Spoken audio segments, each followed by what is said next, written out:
When you first took science class in school, you probably learned the basic steps of a scientific investigation. You've likely heard of words like hypothesis, experiment, and observation.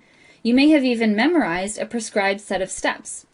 The scientific method is a set of procedures that scientists follow in order to gain knowledge about the world.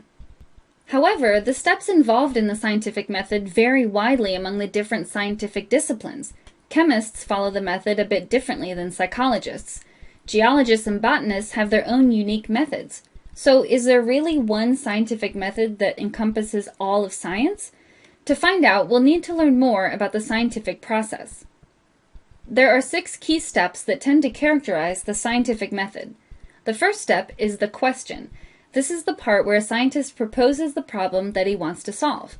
A well-conceived question usually leads to a hypothesis, a potential answer to the question at hand. Sometimes hypotheses look more like predictions. The scientist predicts what the outcome will be when he tests his hypothesis. The scientist's test is also called the experiment. Experiments are ordered investigations that are intended to prove or disprove a hypothesis. Important data comes from performing an experiment. The scientist has to make observations of the results that he gets from the experiment. An observation is a statement of knowledge gained through the senses or through the use of scientific equipment. Observations are crucial for collecting data. Once the results are in, the scientist must begin his analysis. Data analysis involves comparing the results of the experiment to the prediction posed by the hypothesis.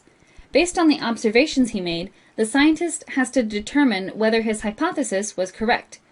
Then he sums up his findings with a conclusion. The conclusion of a scientific process is a statement of whether the original hypothesis was supported or refuted by the observations gathered. The scientific method usually employs all 6 of the steps I mentioned, but the steps don't always occur in the same order. Real scientists may go back and repeat steps many times before they come to any conclusions. It's actually better to use the word elements to describe the steps, since the first step, question, does not always come first. Sometimes, for example, it's an observation that came first and spawned the initial question. Likewise, observations that are made during an experiment can inspire more questions that scientists have to answer. The scientific method is much more fluid than you might think.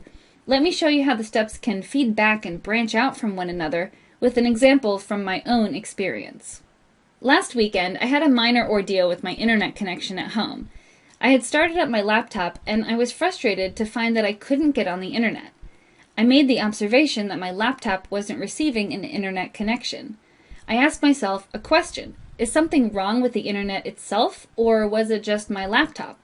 One way to begin answering this question was to check the connection on the desktop computer. Quickly, I formed a hypothesis. If the internet isn't working on the desktop either, then the problem is beyond my laptop computer. The experiment I performed was to check the desktop's connection, and my resulting observation was that the internet didn't work there. So, by analyzing the evidence, I was able to form my first conclusion. Nothing is wrong with my laptop, and something is wrong with the internet connection. Now, this conclusion answered my first question, but it still didn't get my internet to work, so I had to pose another question.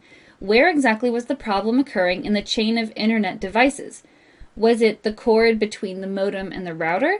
The cord between the router and my computer? Or was the problem in the router itself? I had to form another hypothesis. If both my internet cords are properly plugged in, then there must be a problem with the router. My experiment was to check both cords and the router. My observation was that both cords were plugged in and that the router was off.